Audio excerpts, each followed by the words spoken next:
Tu penses que ta photo, c'est juste une image? Une capture de ton visage, un simple souvenir posté sur les réseaux? Détrompe-toi. Dans le monde invisible, ton image est une clé. Et certains savent-ils s'en servir contre toi. Aujourd'hui, tu vas découvrir les signes alarmants qui montrent que quelqu'un utilise ta photo pour te nuire spirituellement. Et surtout, comment fermer cette porte dangereuse une fois pour toutes. One. Une photo n'est jamais juste une photo. Ce que l'homme banalise, le monde spirituel l'observe. Ce que tu postes sans réfléchir, l'invisible le considère comme une déclaration. Chaque image de toi porte une empreinte. Pas seulement celle de ton sourire, de ton regard ou de ta tenue, mais celle de ton essence. Tu vis dans un monde où tout se capture, où chaque instant devient une publication. Mais ce que tu ne vois pas, c'est que le monde invisible ne scrolle pas pour liker, il scrolle pour infiltrer. Une photo pour toi, c'est un souvenir. Mais dans le royaume des ténèbres, c'est une clé dimensionnelle, un accès légal, un point de contact spirituel. Tu crois que c'est juste toi, assis à table, tenant un verre, regardant la mer. Tu crois que c'est juste une image prise en famille, en paix, en joie. Tu crois que c'est innocent. Mais tu ignores que certains vouent au-delà des pixels. Ils regardent et voient ce que Dieu a mis en toi, une promesse, un appel, un plan divin en gestation. Et c'est cette lumière qu'ils veulent atteindre. Pas ton apparence, pas ta beauté, ton mandat. Car le monde spirituel ne fonctionne pas à travers des discours, mais à travers des représentations. Et une image de toi, qu'elle soit imprimée ou numérique, devient une forme, un vêtement spirituel dans lequel certains peuvent entrer. Comme un costume invisible qu'ils peuvent manipuler à leur guise, tu dors, et dans le silence, quelqu'un parle à ton reflet. Regarde autour de toi. Pourquoi penses-tu que dans les temps anciens, les sorciers demandaient une mèche de cheveux? Pourquoi cherchaient-ils une empreinte, un vêtement, un objet personnel? Parce qu'ils savaient qu'il faut une trace pour pénétrer la cible. Et aujourd'hui, cette trace, c'est ta photo. Tu l'as postée sans prière. Tu l'as envoyée sans discernement. Tu l'as partagée sans couverture spirituelle. Et maintenant, tu ressens des choses étranges. Ta paix s'estompe. Tes rêves deviennent confus. Tu sens une lourdeur qui ne vient pas de l'extérieur. Tu ne sais pas pourquoi tu es vidé, pourquoi tu doutes, pourquoi tu pleures sans raison. Et si ce n'était pas toi que l'ennemi attaque, mais la version de toi que tu as exposée au monde? Le royaume spirituel reconnaît les portails. Et l'image humaine est l'un des plus puissants. Dieu n'a pas dit « Je crée l'homme avec des muscles ou des talents ». Il a dit « à mon image ». Car l'image est une dimension d'identité. Ce que Dieu a établi, l'ennemi cherche à le falsifier. Quand tu donnes ton image, tu offres une version de ton identité.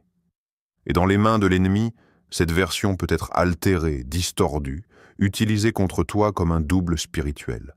Tu ne vois rien, tu vis ta vie. Mais quelque part, quelqu'un pose ton image sur un autel. Quelqu'un invoque ton nom en regardant ton portrait. Quelqu'un parle à ta photo comme on parle à un esprit. Parce que dans certaines sphères occultes, ce n'est pas ton corps qui est nécessaire, c'est ta représentation. Tu es peut-être en train de te demander « Pourquoi moi? Pourquoi mon image ?» Parce que tu portes quelque chose. Parce que ta photo révèle plus que ton visage. Elle reflète ton autorité, ton onction, ton chemin prophétique. Ce n'est pas un hasard si, après une publication, tu ressens un poids. Ce n'est pas une coïncidence si, après avoir envoyé une simple photo à quelqu'un, ta paix a fui, ton esprit s'est troublé et ta foi a vacillé. Il y a eu un échange, une transfert, une manipulation spirituelle silencieuse. Mais voici la vérité que l'ennemi veut étouffer. Ton image appartient à Dieu. Elle ne doit pas être utilisée, offerte ou manipulée sans ton accord spirituel. Tu as le droit de protéger ta représentation. Tu as le droit de refuser l'invasion. Tu as le droit de dire « cette image ne t'appartient pas ». Il est temps que tu réalises. Ce n'est pas juste une photo, c'est un symbole de ta présence, un reflet de ton appel, un morceau de ton identité céleste.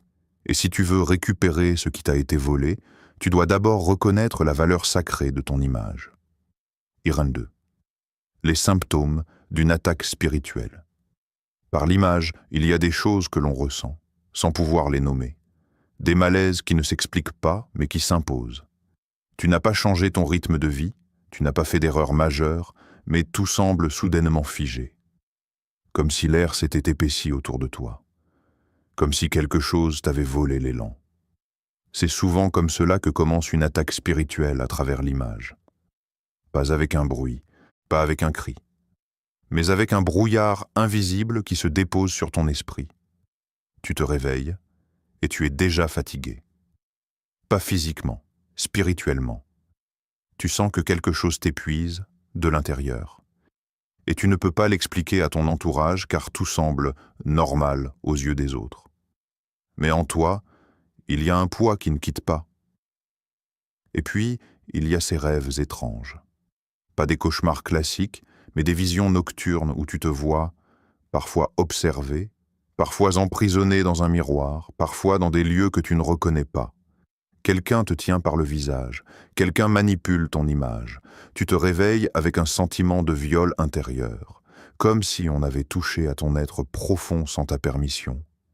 Et ce n'est pas qu'un rêve, c'est un signal, un message, un signe que ton image a été projetée dans un espace qui ne t'appartient pas.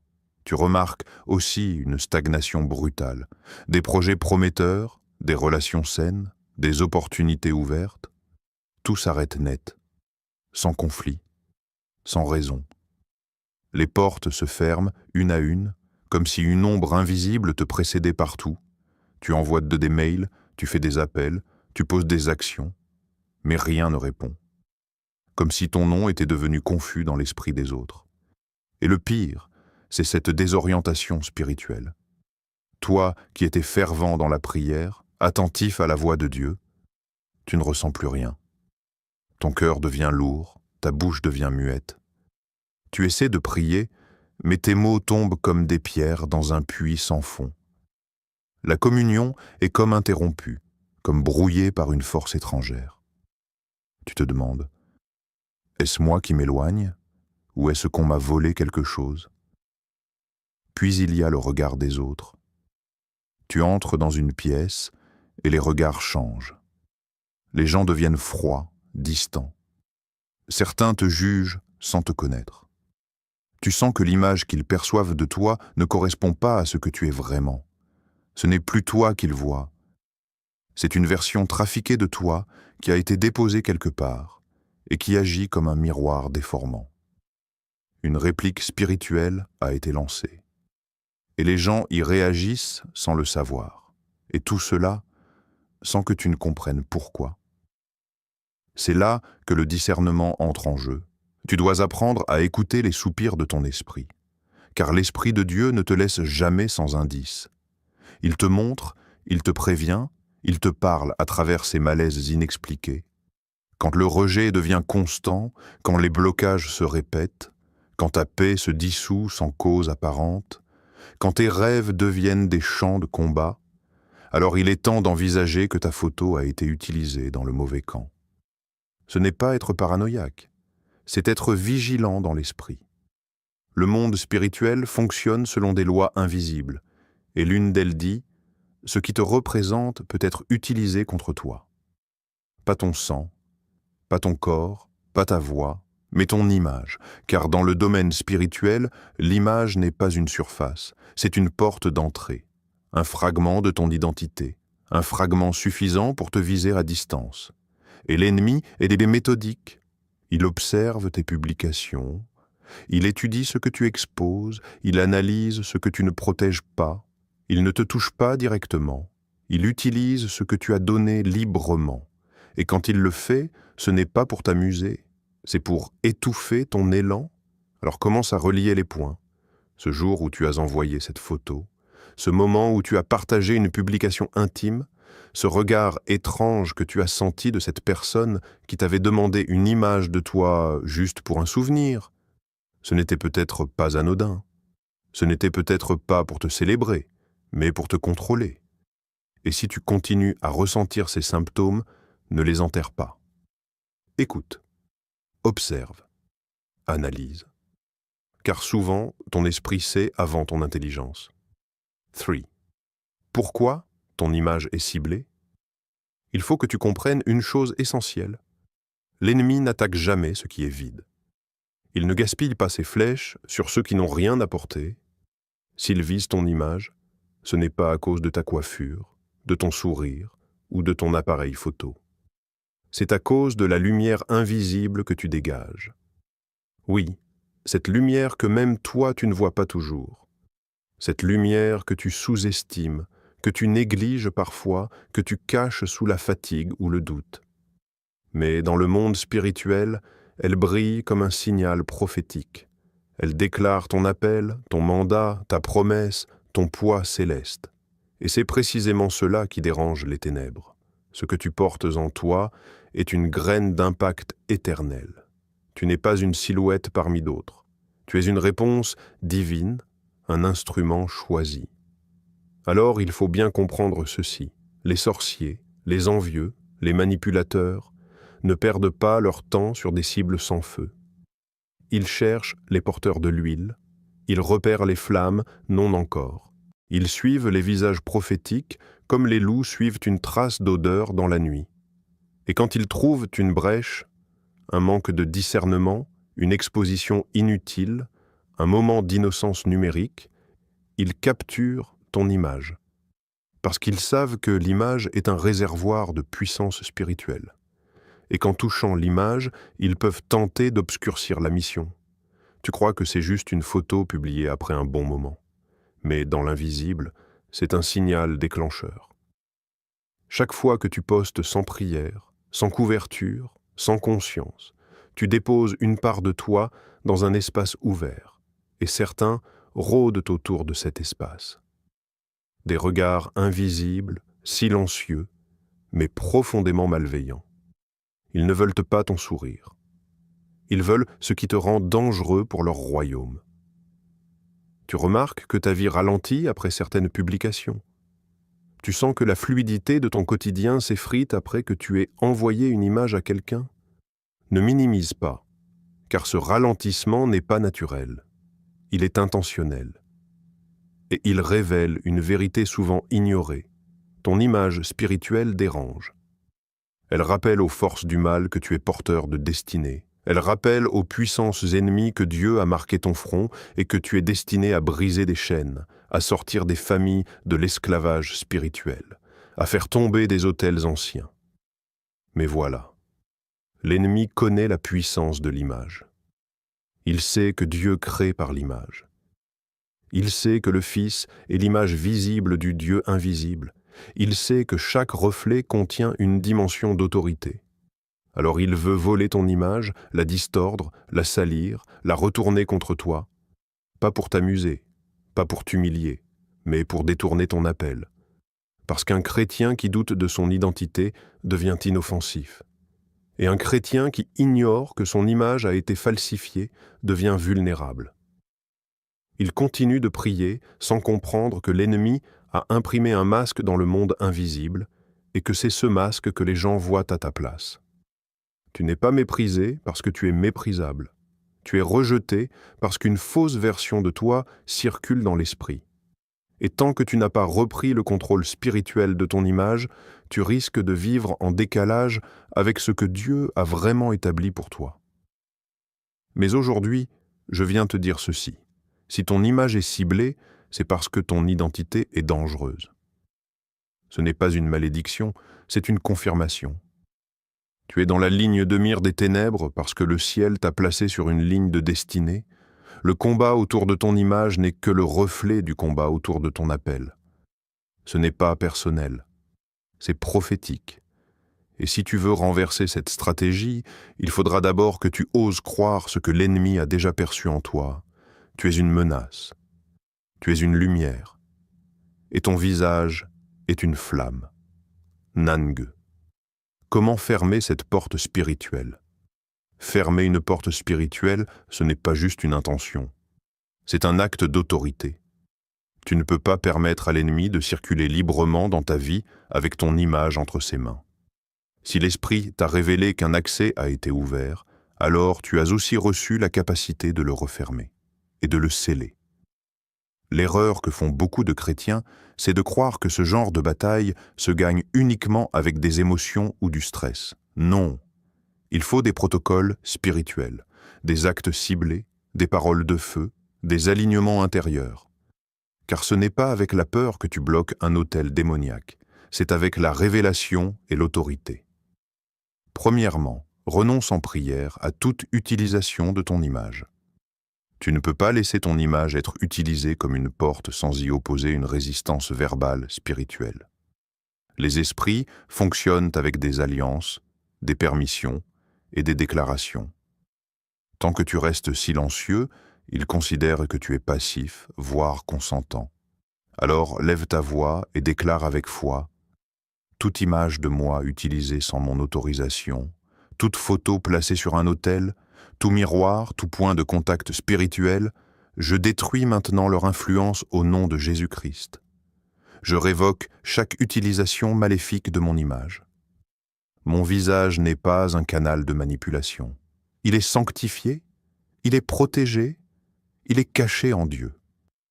Ne murmure pas, déclare. Parce que dans le monde spirituel, ce que tu déclares avec foi devient une arme. 2.